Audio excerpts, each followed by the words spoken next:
I'm Alan Shepard. I'm the president of Western University. I'm joined today by Sarah Gallagher and Jan Kemi, who are professors of physics and astronomy here at Western University. Talk a little bit about the kind of research you would do and the kind of teaching you would do. What we do as astronomers is we're trying to understand what is going on in the universe really, really far away. When you look at something, you're almost always looking at a snapshot, just a moment of time. And so if you want to understand how things change over time, you have to look farther back in time and try to understand, what's the story? How do we put everything together?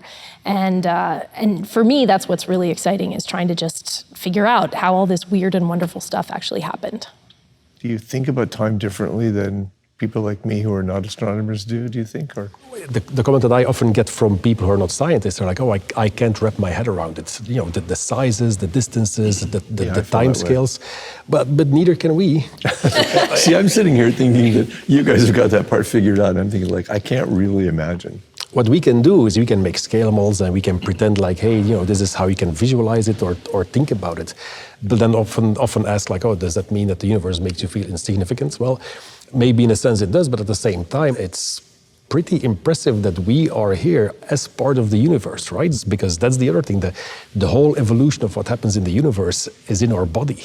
You look at the carbon atoms in your one finger and the other finger, that carbon may have been formed in different stars in previous generations. And so here we are essentially the universe figuring itself out. And it's a privilege to be kind of having a front row seat in that process. We're participants in a very minor way, right? Yeah. As an astronomer, one of the things I think that we have perspective on is just how unique the Earth is and how special. We are in exactly the right spot in order for life to flourish. The nature of our sun, the rotation of our planet, the fact that we have a magnetic field, all of those details have really made the Earth quite a special place. And I think as an astronomer, I certainly have a really strong appreciation for how special it is and how important it is to look after it.